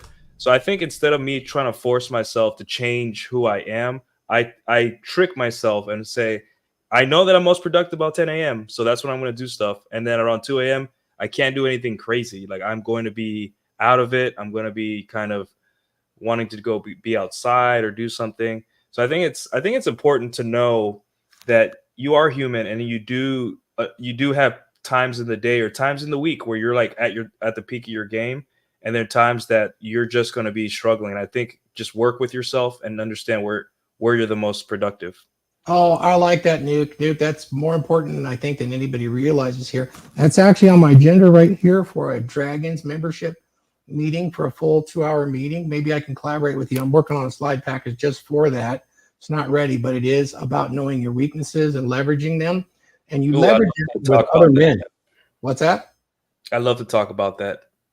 There's a lot of methods too. Yeah, let's do that. I mean, maybe it's something. I mean, of course, you're a dragon. You can present it, but I think that's really valid. And a lot of viewers might not see that because it's really hard to see your own weaknesses. Yeah. Really, we have ego protection to stop it. I think you need to make peace with your weaknesses, because there's certain things that you can work every day. Let's say your worst time to work is 2 p.m. You can work through that, of course. Discipline, right?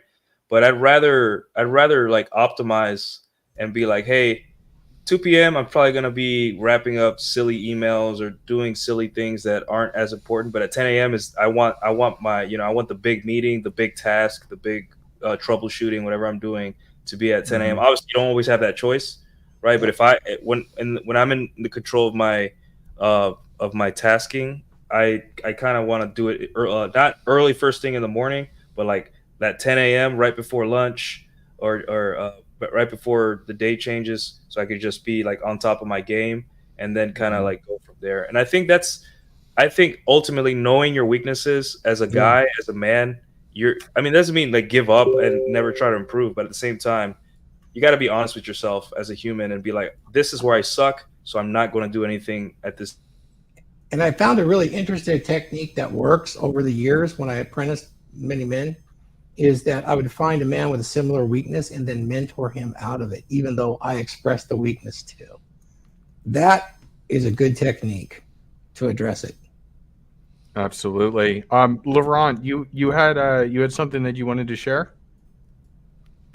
Yes. So there's a book by Daniel Pink called When.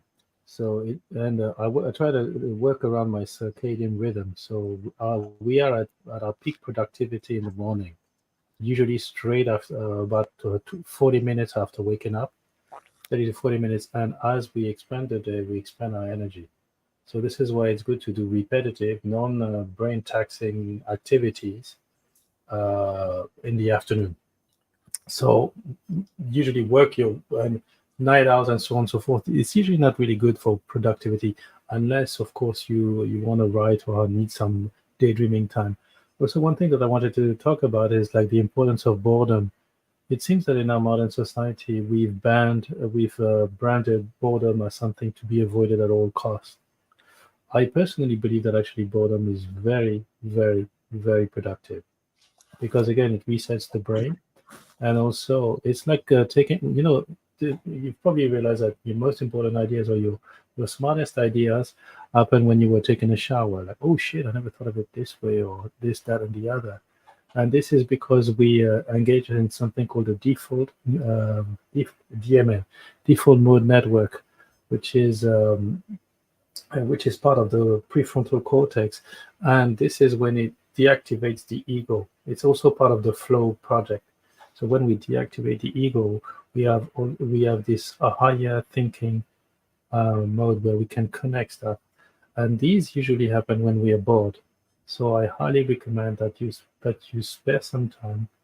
Besides, being bored is a form of meditation, so boredom is good, and it's also good for the ego. We don't need to be doing stuff all day long. We're not human doings; we're human beings. Okay, I'm getting off my soapbox now.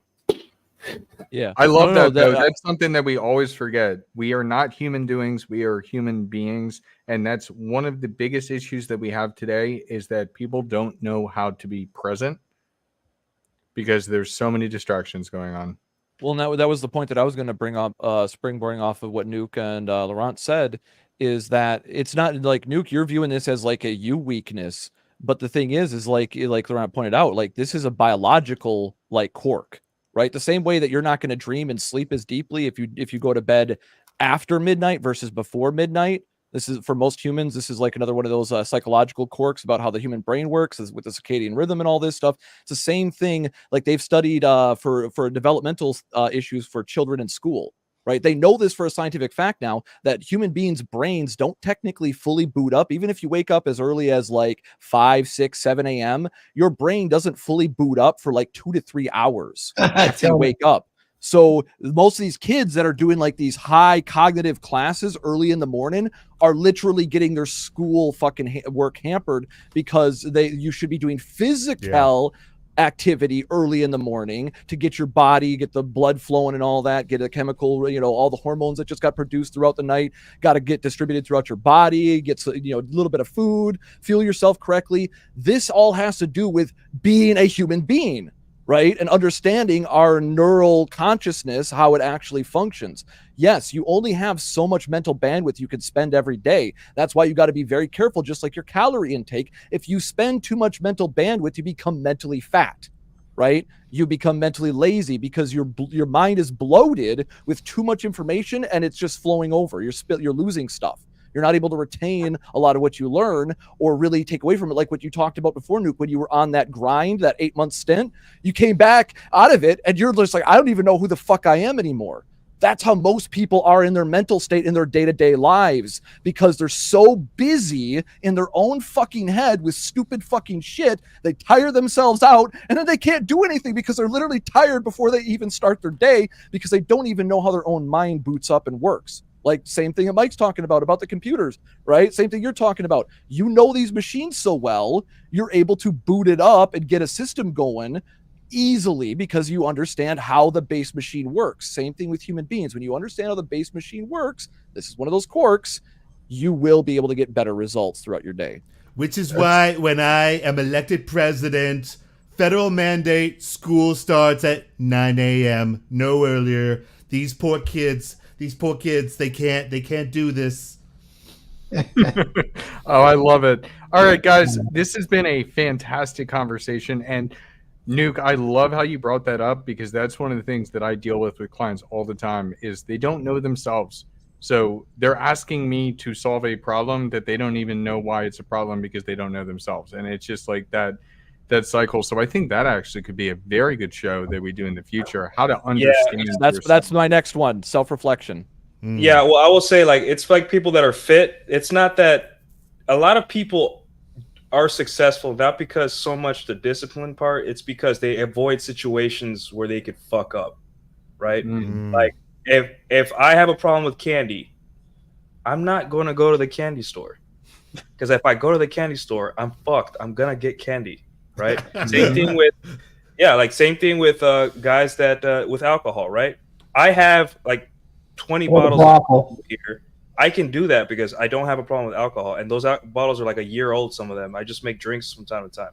But there are people that they can't go to the club because they'll get drunk and throw up on the sidewalk, and like sometimes you just don't have the discipline to do it. And a lot of guys they have a pride problem. Like, I'm man enough to overcome my weaknesses. I'm like, dude, not always. You are a human being. You have genetic predispositions to addictions, right? So a lot of guys, what they'll do is they'll pretend like it's not an issue, and they'll put themselves in the situation, fail, and just say it's a discipline thing. I'm like, yeah, it is. But how about you save yourself all that effort and avoid the situation completely, and you won't have to deal with with the consequence. I know it's not like the best answer, but if I have a problem with candy, I just don't go to the candy store. And that's same thing with having a girlfriend that wants to go to girls' night out or the nightclub. If she wants to put herself in those situations where she could jeopardize a relationship, that shows that she's not really your girl. Because if she really was your girl, she would proactively avoid those circumstances, knowing that she can be gamed by other people. Like, she's not immune from being gamed, right? Yeah. Just like all us men, we're only human. We're not immune to being tempted by temptation. That's why it's tempting. Right? It wouldn't be tempting by definition if it wasn't that damn tempting, right? All the food looks good, all that junk food is awesome, but avoiding, right, deliberately having the discipline to not put yourself in that temptation on various degrees, that is a useful tool as well. 1000%. Yeah, one of the things I noticed that when I moved to a kind of like a nicer area in Dallas, and I saw people with nicer cars, better jobs, and all that stuff, I kind of changed my outlook too, because I was just like, I'm around people that are kind of doing a little bit better, not that much better, but doing better in life. But one of the reasons is because I left communities and mindsets that kind of drew me in, you know, like sedations, shitty women, shitty drinking, partying on the weekends, all that. And these people do drink and party and stuff, right? But it's like very measured, and they have a lot of responsibility. So it's not that it was a defining factor, but sometimes just avoiding situations where you could fuck up, right? Yeah. Like we talk about productivity, right? It's just simply putting your phone in the other room. That it's stupid, right? Because you want to be a man and be like, no, I can have my phone right in front of me and type and write and do what I got to do. I'm like, no, dude, why not just, no one cares. They care that you got the job done. That's what anyone all cares about. Yeah, so, you're at home by yourself. Who are you trying to impress? Exactly. Just if you need to put your phone in the other room, just do it. No one cares. And then when you're done, you're going to forget about where you put your phone. I'm like, my phone's somewhere, but I'm going to continue writing. And that's it. That's your hack. That's what, you don't have to prove you're super disciplined to anyone. You figured it out. And that's where your own ego trips you up, right? That's where you're, they call it ego lifting in the gym, right? Where you lift too much and you fuck yourself up. That's what you're talking like, oh, I could type this up with both hands tied behind my back with my nose. It's like, yeah, you could do it. It's going to take a lot longer. You're probably going to fuck it up multiple times. We're men. We're not going to use our nose. Doing it inefficiently, right? Yeah, you got to use your toes, whatever. If you can do it, but is it optimal? Yeah, my piano teacher caught me on this last week where I was trying to rush through a line of music because I felt like I was letting her down. And she was like, I don't care about how fast we go. I care that we're doing it right. So slow down, play slower. Yep. And a lot of music teachers will do that because they're just like, I don't care that you understand what notes or whatever. I want this line perfect and well done, or else we're not moving on. And I had to change my mindset. So I play slow, super slow. So yeah. All right, guys. Any activity? We gotta wrap, guys. We've been going on for a while. This is absolutely fantastic discussion. Mike, if you want to pull up the super chats here, and then we'll do roundtable. Julian raised with the $2 super chat. Get a war horn for Julian here. Gotcha. Somebody.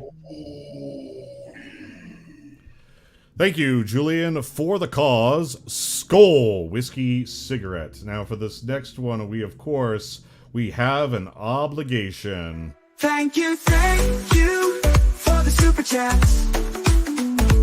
Ruby's bouncing, can't stop that. From the east to the west, viewers, you are the best. Keep those chats coming in, let's do it all again.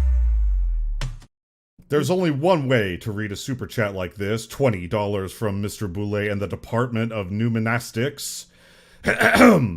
Oh, this super chat is sponsored by Tactical Soap from the Grondike Soap Company. Try our new scent, Viking Paradigm. Notes of new car and new electronics aromas. You'll be the backup to a SpaceX mission control center. Try Tactical Soap today. Yes, sir. Fantastic. All right, so let's Nuke had to leave, but let's do a quick roundtable. I think this is a great discussion, and there's a lot of things that were dropped that like even are going to improve my own time management skills. So I'm super excited to implement that. Laurent, let's start with you. What's going on in your life? Anything you want to plug? Any final thoughts? Yeah, I would like to ask the panel, what is your favorite time management or productivity, either book or app? So if you have resources that you could recommend.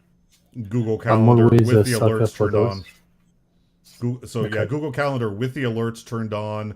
It sets off my desktop, it sets off my tablet and my phone all at once. They all go all at once, and it pops up and tells me what's happening.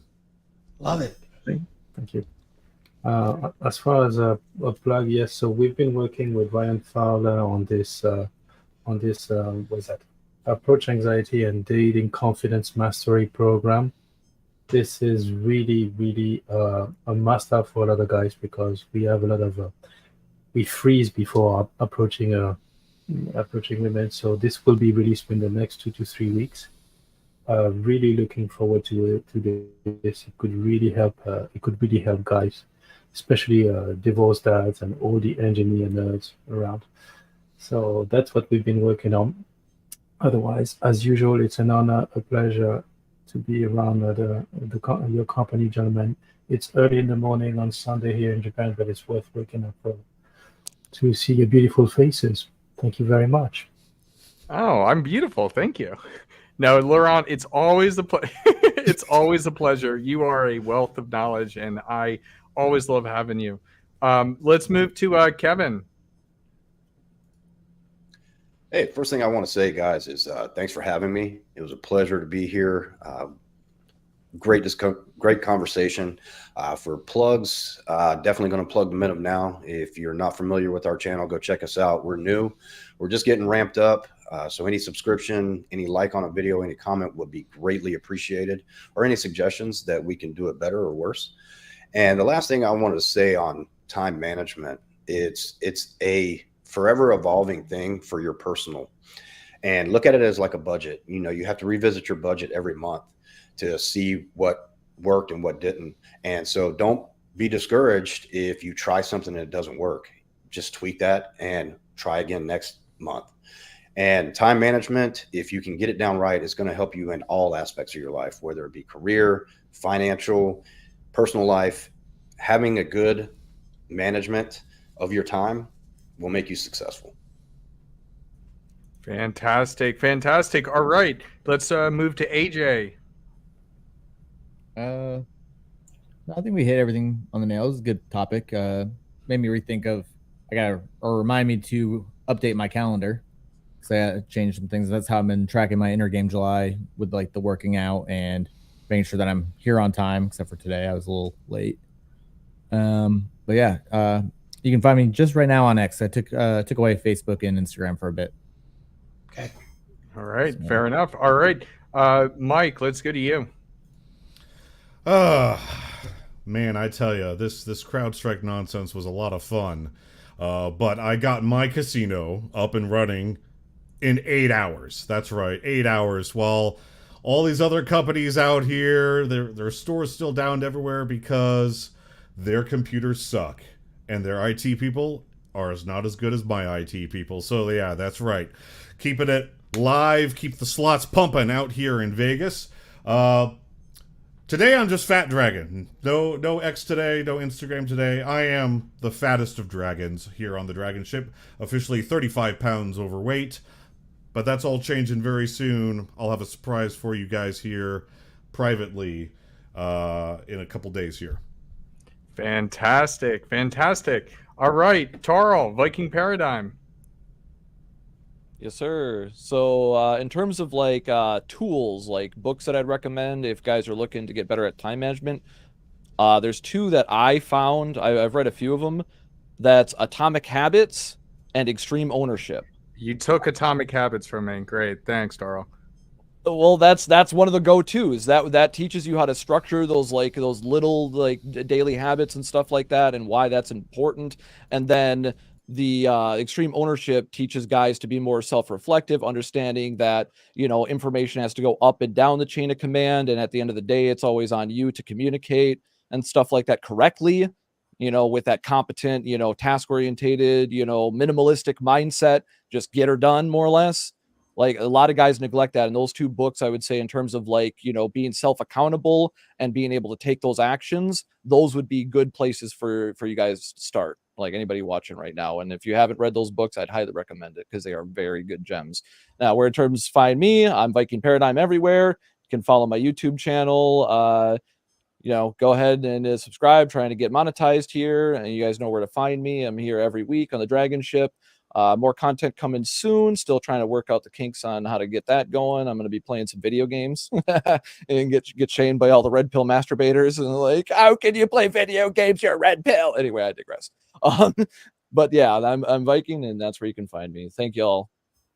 Awesome. Let's go to me. Let's go to me before Thor. I'm going to have Thor closed out. So, absolutely fantastic topic. I want to double down on that Atomic Habits. One of the biggest things that I think when it comes to time management, when we have time sinks, it's important to be honest, not just with ourselves, but with those around us. So, for example, I love gambling. I love drinking. I love a lot of the degenerate behaviors that exist, but I need to be honest with myself about those types of things. So if I want to partake in one of those activities, let's say it's gambling, I need to set time frames. I need to be aware of what I'm doing, because I have been in places in my life where you go to start something, like let's say it's just going to the casino, and you're only supposed to be there for like an hour, and then you have other things to do, but you get so sunk into it that you're there for 6 hours. I was reading some like horror stories the other day of like people that work at casinos, and they'll see people there, and then they'll leave their shift, and then they'll come back for their next shift, and the same people are still there. And so I think that one of the most important things with time management is, if you don't know how to do it yourself, not just being honest with yourself, but also be honest to those around you, because you got people like here on the Dragon Ship that will support you. A rising tide lifts all ships. You have those people in your life as well. So I think that that's one piece of time management that we definitely need to think about. And that goes back to what Nuke was saying and what Tara was saying on knowing yourself first and accepting yourself. We're all built a little bit differently, and we're all trying to accomplish essentially the same thing, a fruitful, happy life. So be honest with yourself. Now, ways to find me. The best place is going to be on Instagram for communication.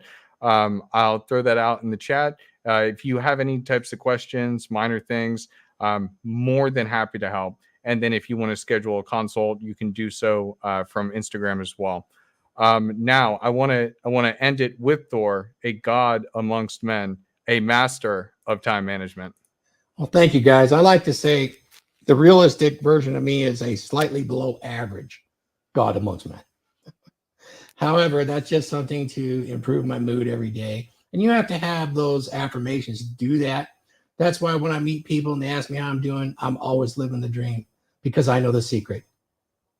Nightmares are dreams too, and they don't last. So we're all in the same boat, living the dream. Here on the Dragon Ship, the entire crew members, amazing men. It's growing all the time. We're adding crew members.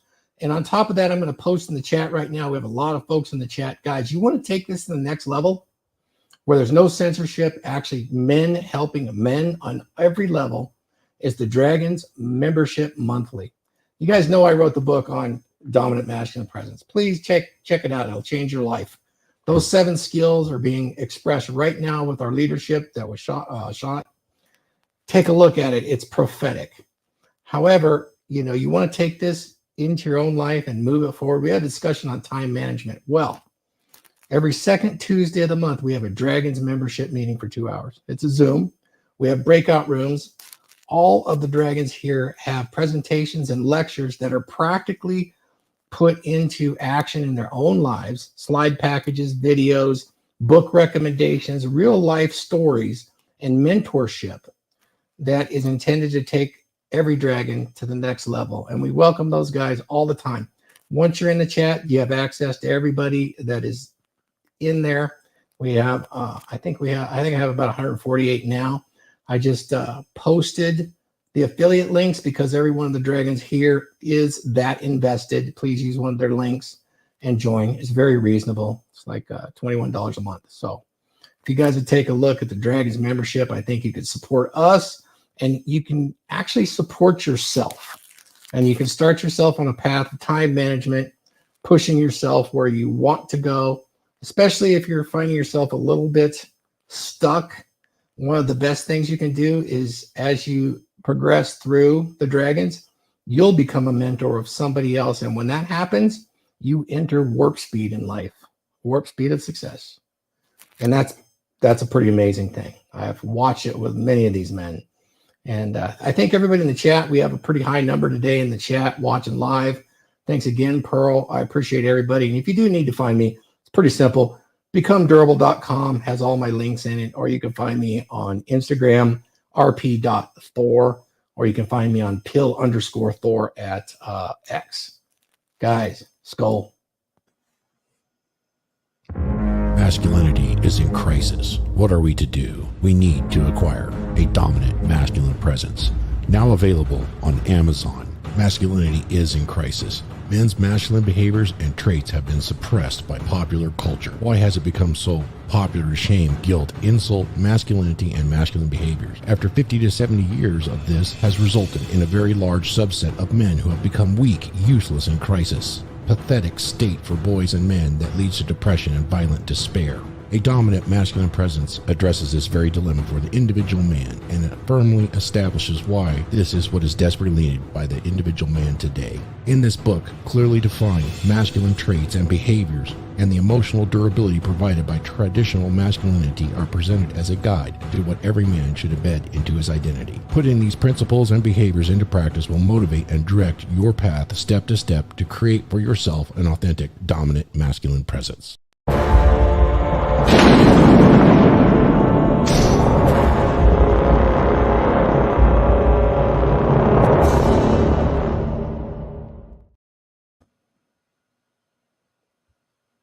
Yes, sir.